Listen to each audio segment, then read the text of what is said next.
Tonight, spring weather storms continue to hit Mississippi hard. Bars in Oxford are full and functioning almost normally once again. And find out what churches are planning for services this Easter weekend. Hotty Toddy News starts right now. From the School of Journalism and New Media on the campus of the University of Mississippi, this is Hotty Toddy News. Good evening, and thank you for tuning in to this week's edition of Hotty Toddy News. I'm Lily Garner. We start our newscast today with reports of damage from early morning storms. Schools in Varden, Calhoun County have been damaged. Justin Class is on the scene. Justin, what's going on? Thanks, Lily. I'm here at Vardman Elementary, Junior High, and High School, where they're still just beginning to recover from a circulating storm that blew through here earlier this week. Shortly after midnight, a possible tornado was reported and a tornado warning was issued for Calhoun County. All three of Vardaman's public schools sit on the same property, and that exact spot is where the storm hit hardest. You can see the extent of some of the damage here behind me. Things like fallen trees, broken glass, and metal and bricks scattered across the property, as well as significant flooding in the area. We actually had to do, I want to say 8 or 9 water rescues this morning using boat crews, and we actually called in the Department of Wildlife, Fisheries and Parks to assist us with that. Officials say it is too early to know just how much the damages to the buildings will cost, or how long the students will be kept out of their schools. For residents, it's still hard to believe. I drive by the school every day when I come to work, and just seeing it in such a chaotic state, it's crazy. Many other residents see themselves as lucky. Vardaman resident Ashley Jordan woke up Tuesday night when a tree nearly fell on her house. Luckily, we were fine. I think there was a car wreck out there, and I went and made sure they were okay. At Jordan's house, the storm was violent, but it was over almost as quickly as it began. The house shook, but I mean, that was pretty much it. It was over with in about 5 minutes. Now she and her family are left to clean up the wreckage. They started probably about 8 o'clock this morning, and we are just trying to get the driveway clear, and there's no telling how long it's going to take altogether. Anyone in Calhoun County with unreported damages should report them to the County Emergency Medical Director's Office. Reporting from Vardaman for Hotty Toddy News, I'm Justin Class. And in Oxford, fallen trees blocked North 9th Street and South Lamar between Beanland and Johnson Avenue, causing power outages. These storms brought a cold front to the area, so expect temperatures in the low 30s and upper 20s for the next couple of nights. Even though storms are usual for Oxford this time of year, these past 3 weeks have been especially active. Gracie Farquhar spoke with WTVA meteorologist Joel Young, who explained what is going on and how to stay safe. For the past 2 weeks, Oxford has seen storm after storm after storm. 2 of these storms were rated a level 5 out of 5 risks, and last time this area was under the highest risk level was 7 years ago.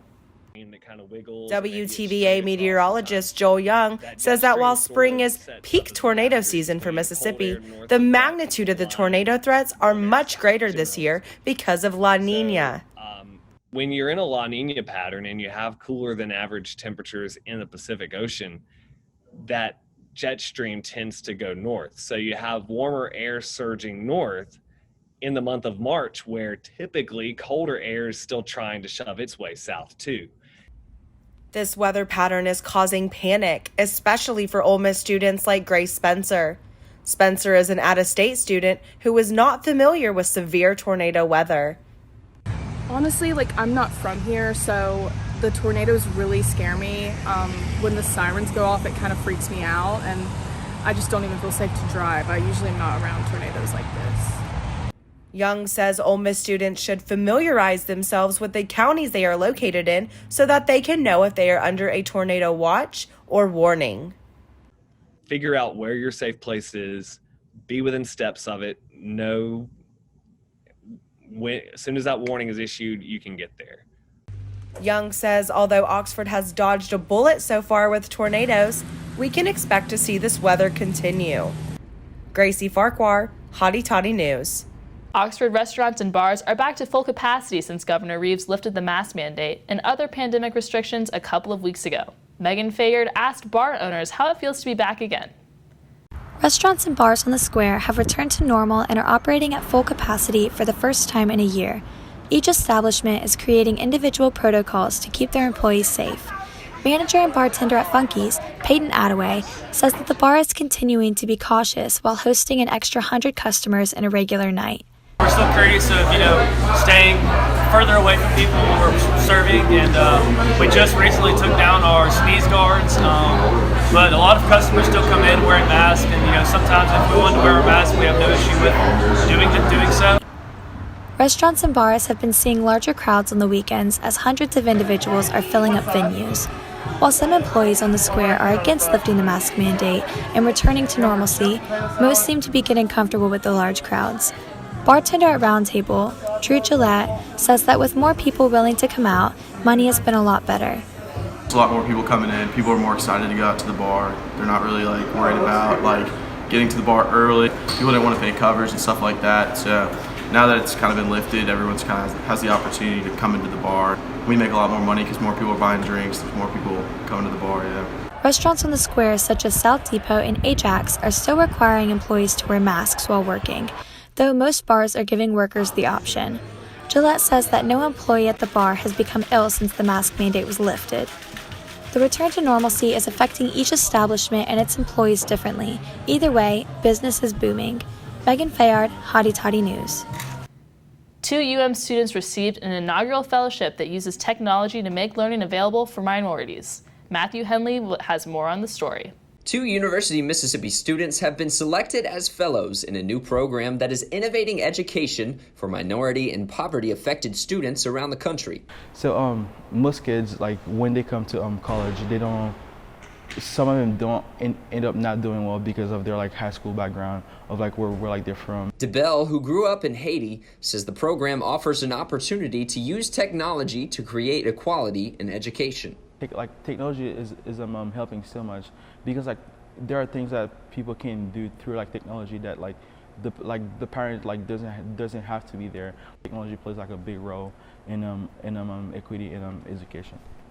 The program will last for 6 months and is a new effort to include more students in the effort to overcome education challenges. They got over 100 applications, ultimately choosing 16 students. So the fact that of those over 100 applications, they chose 2 of our students for 16 slots is really amazing. O'Sullivan says that DeBelle's background brings fresh insight to the program's efforts.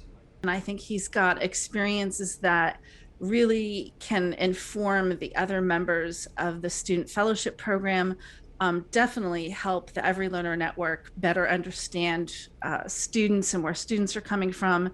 And for more info on the network, visit their website at everylearnereverywhere.org. For Hotty Toddy News, I'm Matthew Henley. With the end of the semester in sight, Oxford High School students are gearing up to graduate, but some students were at risk of not getting their diplomas due to outstanding lunch balances. Oxford High School student Avery Langley came up with a solution and raised over $8,000 to help pay the balance. She says she just wanted to help. My main goal at the end of the day was to get all these students' lunch debts gone, but to also prevent this from happening in the future. And schools in Oxford have reached a new milestone in the fight against the virus. The schools have not reported new positive COVID-19 cases or new quarantines due to contact tracing last week. And for the first time in over a year, district administrators met face-to-face. Oxford school administrators are not the only ones going back to face-to-face meetings. Over the weekend, the Oxford Film Festival held in-person film screenings. Sarah Gale Myers has more on how the film festival was organized. This weekend, the Oxford Film Festival is live for the first time since COVID-19.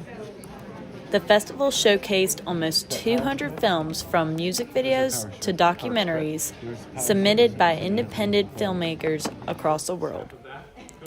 Executive Director Melanie Addington says this system is a wonderful way of supporting independent film. There's a lot of great voices that maybe don't have a studio system behind them, and so we're here to make sure those stories are told and make sure they connect with audiences.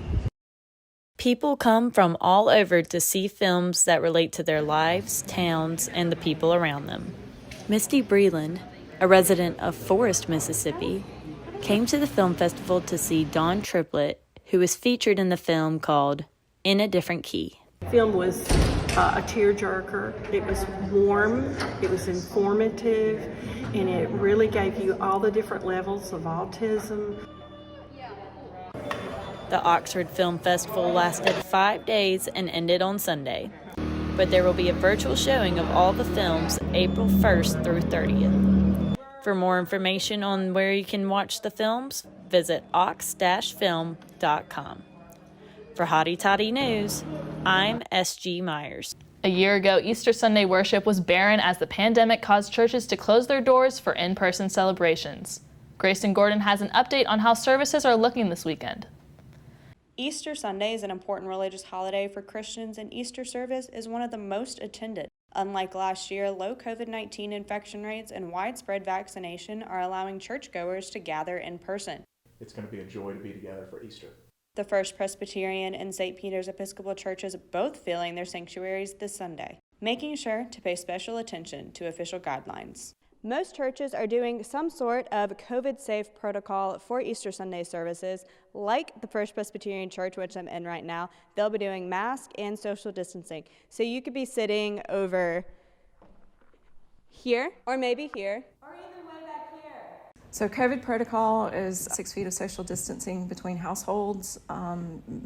We are all wearing masks. In addition to in-person services, most churches in Oxford are also offering virtual services for congregational members who do not feel comfortable attending in person yet. And after a year in the virtual world, churches are getting creative. So we've been doing church through Facebook Live. We installed a brand new sound system. When we first started, we actually used my iPhone and an external microphone. No matter how each person chooses to attend, preachers say they are just happy to have some sort of normal worship this year. Services for First Presbyterian are all full, although St. Peter's hopes to accommodate everyone with their overflow space. We're really excited to be back in the church, even with the masks, even with the social distancing. We're just very happy to be able to celebrate as a community. We know that there will be many members of our church family worshiping with us online from wherever they are, and that increases the number in the family of Christ that will be sharing the joy of Easter Sunday. For Hotty Toddy News, I'm Grayson. That's all we have for today. Thank you for tuning in to this edition of Hotty Toddy News. I'm Lily Garner. Thank you and have a wonderful week.